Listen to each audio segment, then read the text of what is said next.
Hello, I'm Chris Januszewski, and welcome to the Rebellious Times Podcast. Today, I'm delighted to introduce to you Maria Rigotti, CEO of OLR Services, and we're here to build UK and Argentinian relationships. No, I'm only joking. We're here to talk about Maria and Maria's business, but with what's going on in the media right now, I think it's also an opportunity for us to kind of unite in some respects. How are you doing, Maria? I'm fine, thank you. Nice to talk Thanks. to you. Yeah, thanks for joining me today. I appreciate that you're in your warehouse there. I can see the racking behind you. Yeah. Really excited to tell viewers about your story. Yes, thank you for inviting me. I mean, it's a great opportunity, to tell a little bit more about what we do and also, give a little bit more information about what logistics is and, the challenges, the fun part, everything that goes with it.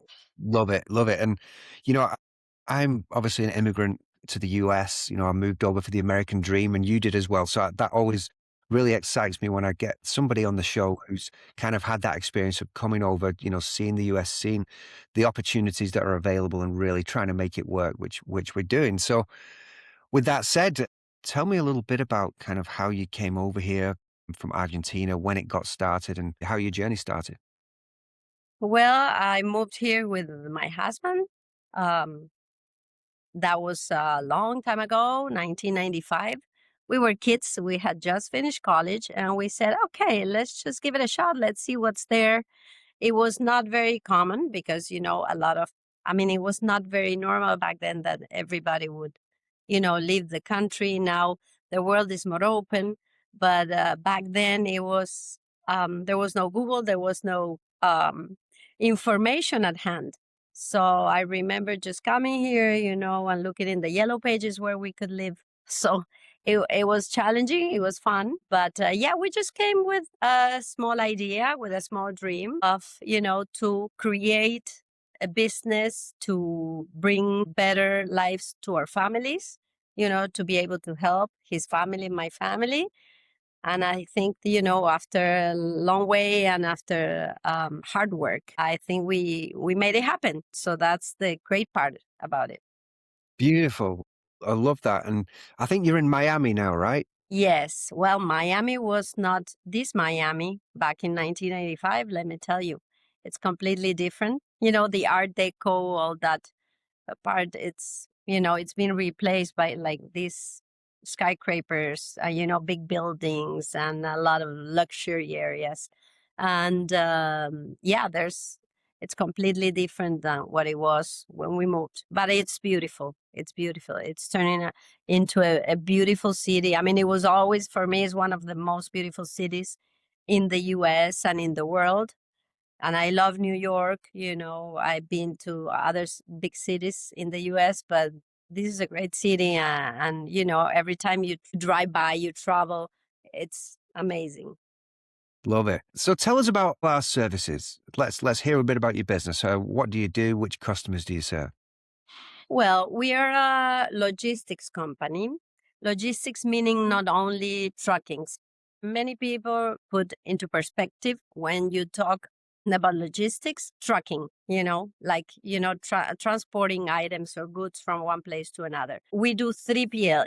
We are third party logistics, meaning that we provide a 360 service to our customers. We have a lot of customers from overseas that want to start selling their products in the US. So at the same time, we have customers in the US that want to sell their products overseas. So basically, what we do is we guide them initially how to start, especially with people from out of the country that don't know how this works, or how this business, how this country works in commerce. So we guide them a little bit on how to, start bringing their products. So once they're set up, they bring their products to a warehouse. We segregate, we inspect their products, we store it. And then once they start selling, they start promoting their products, we grow with them.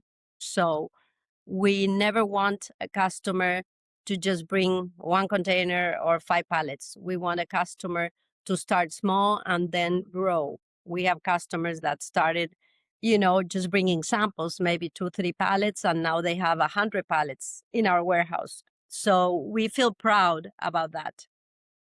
Love it. And do you have a particular type of customer or type of product that is the best fit for your warehouse, or are you more generalist in the types of businesses that you will support? Well, originally we were originally in the distribution part of the business. We used to be focused mainly on electronics, but then our customers and our vendors had a lot of issues with logistics, the storing, the preparation of orders, the shipping, the distribution in Florida and then out of Florida, bringing the products from the goods from their countries to the US, and all that, the requirements that are not easy, and they can be very confusing when it comes to customs, or all that paperwork. So we realized that there was a gap there, a need. So that's why we started moving into logistics. And our customers vary. We have all kinds of customers. We used to be more in electronics, but now we have a wide range of products and goods. Okay. Very interesting. Excuse me. I had a little cough. I had a cold a couple of days ago, so the cough still stays Oh no, yeah, I've got a bit of a cough myself as well after that trip back to the after UK. that So trip. we can cough in sync on the podcast. Hopefully, Riverside FM we can maybe edit out the little coughs. Um, so, tell me a bit about why there are a lot of fulfillment warehouses out there, right? There are many, many, because the rise in e-commerce has really accelerated the growth in that industry. Why is your business different from other warehouses and fulfillment solutions? Well, we take pride in our business because we are like a boutique company. We call ourselves a boutique company. We like to be in touch with the customer. We have technology that they need, to keep their inventory at hand or the visibility. But at the same time, we are very proud that we have the human touch. They can communicate with us all the time. We are transparent. We try to solve all their problems. Many BPL companies just go by the books, okay? And they're very inflexible. Even though now, with these times, I think everybody has to become being more flexible. Otherwise, business becomes a little hard. But for example, big 3PL companies usually charge a minimum, or they don't take small customers. They just take customers that bring containers, not customers that bring pallets, for example. So we take care of the small one, the mid-sized company, and the big customer the same way. So we are very proud of that. Love it. So it sounds like you have a very good relationship with your customers and you're very supportive of their unique needs. Exactly. Mainly that's what we try to do, to create a connection so that they can feel we are their team here, and that they can trust us, and we are their eyes here in Miami. Love it. Thank you. So the industry you're in is a competitive one, and there are a lot of expectations there. I've spent much of my career in e-commerce, right? So I know expectations from delivery standpoint and execution as set by the likes of Amazon and Walmart, right? There's certain things need to be achieved for your clients to be happy, to keep the platforms happy, to keep the customers happy. Everybody wants the product next day or Yeah. even same day. So it's so this makes it a really challenging business to run well. I'm interested to hear how the last few years have been for your business, given that the pandemic often comes up in the supply chain and logistics episodes of Rebellious Times Podcast, and then we've had tariffs. 1 minute there are tariffs, next minute there are no tariffs, next minute everybody's getting their money back from the tariffs they paid. What has been your experience during these interesting few years? Well, coming from, excuse me. Well, initially with COVID, there was, for us, was a good time, if we can say. It's like our business did not stop because of the need of moving goods, of the need of There was lack of supplies of products. So we never stopped. So for us, COVID, I mean, we feel that we did bring something forward to customers and to the community, because many businesses were closed. Many businesses did not have the possibility to be open. So we tried to service the community as much as we could. Then in reference to tariffs was much a more difficult challenge. We never use the word problem. We use the word challenge because we had a lot of customers that were bringing products from overseas, China, specifically electronics, as I mentioned. But the situation was that these customers stopped bringing product because they couldn't. So we came to a halt. We had a lot of customers in that field, and we stopped completely. So there we really proved, and we had to work on our resilience. We had to work on our reinvention. We had to find ways. We had to expand a field of expertise in other types of goods, as I said, in other fields, in other industries. For example, cosmetics, for example, construction, for example, equipment. So, and also parts, like, machinery parts. So I think the most important thing that we learned because of the situation with tariffs last year is that you cannot be afraid. No matter in which field you are, in which business you are, you cannot be afraid. You just have to stop for a second, breathe, and try to find a way out, and try to find how to bring, the business back to normal, or try to find options that can help you, stand and go back, go back where you were. So here we are, 2026, and thank God we can say that it was good. It was a difficult time, but it was good because we have different customers now. We have expanded a lot our business, so that's great. I mean, we're very grateful. Thanks for sharing your story there and for the advice. And, for those people that are thinking about becoming an entrepreneur, I know there are a lot that at this time, a lot of companies are laying people off, right? People have been in the corporate life. They've been kind of steady. They've been moving along. But with AI and all the changes and all the layoffs, I think there are a lot more people will be heading into entrepreneurship. So it's very good for them to hear these types of stories and learn from experienced entrepreneurs like yourself, and to know that things aren't always going to go well, and there will be problems or challenges, as you call them, and that whole willingness to figure it out and work through it, in the knowledge that there'll be another challenge that will come up, is vital for an entrepreneur. Yes. And you know what? On Saturday, I was at my daughter's graduation from college. It was a great moment.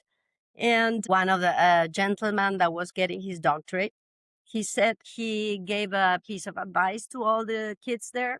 And he said, don't stop. Don't wait until things are in perfect condition. The perfect condition never comes. Start. Don't wait for your neighbor to do it, to see how he does it. Start. Begin. Then a lot of things you can plan on the road, because there's so much information, and it's not always the right information. So you need to start, and then, little by little, you'll find the way. So, I mean, that's a great piece of advice.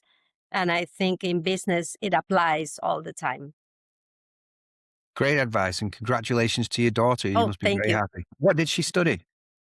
She studied speech pathology. Okay. Yes. So very interesting, it's a challenging thing too, but it's great. It's great. You need to have a vocation for those things, I would say. I imagine so, absolutely. So on the subject of family, you're running a family business there. So I grew up in a family business, and I'm always interested to hear other people's experience. I mean, in this world, anything we can do to bring families closer together, to spend more time with each other, to support each other is a wonderful thing. Tell me about your experience of working in a family business. Well, I've worked with my husband. We just got a 30-year anniversary. Worked Congratulations. since. Thank you. Everything was last weekend. The graduation, the anniversary, everything was last week. So we always work together, me and him. And then we had the blessing to have the family also included in the business.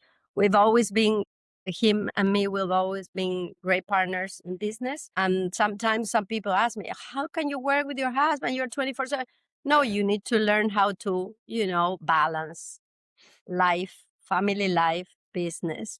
You cannot mix everything together. So the same thing with like my sister and my brother-in-law and my son are working, with us. And we are very grateful because it is a way of sharing the good things, the not so good, the challenges, the blessings. And I think it's great. It's great. I see more businesses that are focused, family business growing now. We talk with a lot of people. No, yes, I work with my brother, with my sister. Oh, I work with my husband. It's becoming more common, I think, because the trust issue is very important. And it's great to give opportunity to your family members and then grow your business and give opportunity to other people like employees and a team that you can make grow. But I think being the heads of the business, the family, we're like all like one. Yeah. So for us, it works very well. Fantastic. Oh, I love that. Right, we're going to switch gears here a little bit. Something on the mind of many people in the world at the moment is there's a World Cup coming up. Oh yes, we're excited. We're here around the corner. Yeah, well, I'm sure you're excited because you're from Argentina. Now, I have a different I have a different experience. I'm English, and obviously, I want England to win. But my history of World Cups has been nothing but pain throughout my whole life. And it all started with your guy back in 1986. So I just wondering tell me about how you're feeling going into the World Cup and a little bit about, I know you're interested in soccer, your experience there from an Argentinian perspective. Yes. Well, I mean, we've always had this rivalry in a way with England, you know, because of the Falkland War. I'm not sure if that's the exact way you pronounce it. We call it the Falklands, or you say Malvinas, right? We say Malvinas, yes. Yes, Yeah. it's fine. Um, well, I think that's when this started because for me, and this is my very personal opinion, I was 12 when this war started. For me, this was kind of a joke. This was sending kids to a war that we knew that we were not prepared for. They didn't have gear, they didn't have weapons, they didn't have clothes. They just went there because they were told to go and they didn't even know what to expect. And I've seen a lot of, testimonies of veterans and they explain that. And it's very hard and it's very sad because I think that was mainly done for political reasons. It had nothing to do with the Malvinas, even though, there's many opinions and I'm not going to enter into that because I don't think that's okay. I don't know much, you know. Yeah. I'm just saying it based on my personal opinion as a kid. I remember being 12 and we used to send tons of food. I remember in my city, every city in Argentina was gathering trucks and trucks with food, clothes, blankets. These kids never got one thing. I mean, I've heard, interviews. They never got those things. We never know where those things went because they didn't even go to, I don't know, They didn't even to make it. England soldiers. I don't know. It's crazy. Yeah. I remember sending my favorite guitar because I was learning to play guitar. And I sent my favorite guitar. And, it was very hurtful for me because it was a dear thing to me. I mean, you see that it was completely empty. It was something that was created just to divert our attention from the real problems that were happening in Argentina at that moment. As I said, that's my personal opinion on how I lived it. But and I think then, in a way, Maradona, with a hand or without a hand, he did what he had to do, like to, bring back a little bit of the pride that we felt pride at that moment because Yeah.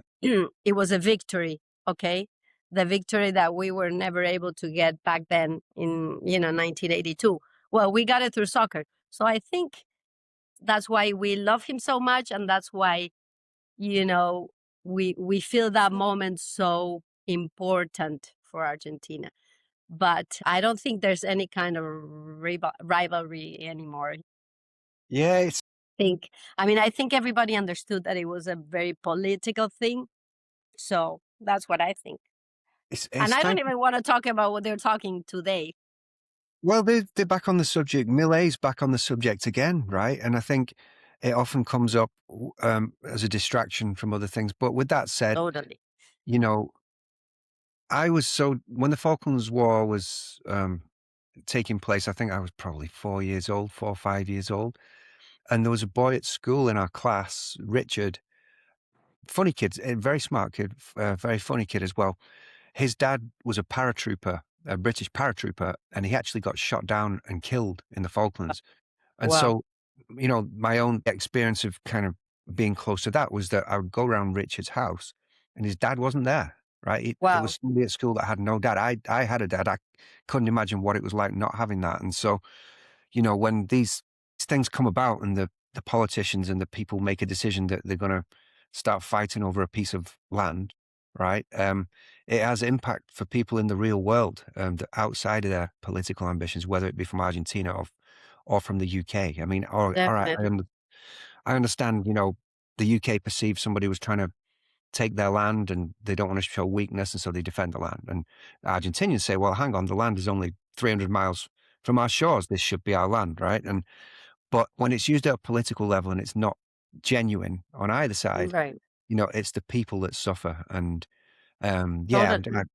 I don't think, obviously there's a lot of pride with nations, right? If you just ask a bit, oh, we want to keep those islands, they don't even Yes, know but the what's the chances of that. price? What's the What's the price for that? price? Exactly. The lives of so many people, young people. Yeah. No, So and it's sad. It's sad. yeah. But well, that's I think. If they start talking about that, I would just say there are so many other problems, internal problems that you need to solve before going solve something else. Well, You know, funny you should say that. One could argue that Britain is, to some extent, giving up its own land. And it sounds like a bit of an outrageous thing to say, but what's happening in England right now over the last few years, potentially Brits should pay a little more interest to what's happening in their own country right now, rather than yeah. islands very far away. But anyway, at least we've touched on that. For the World Cup, do you think Argentina are going to win it again this year? I don't know. With what happened in 2022, we're more than happy. I don't know what's gonna happen. 2022 for us, that was amazing.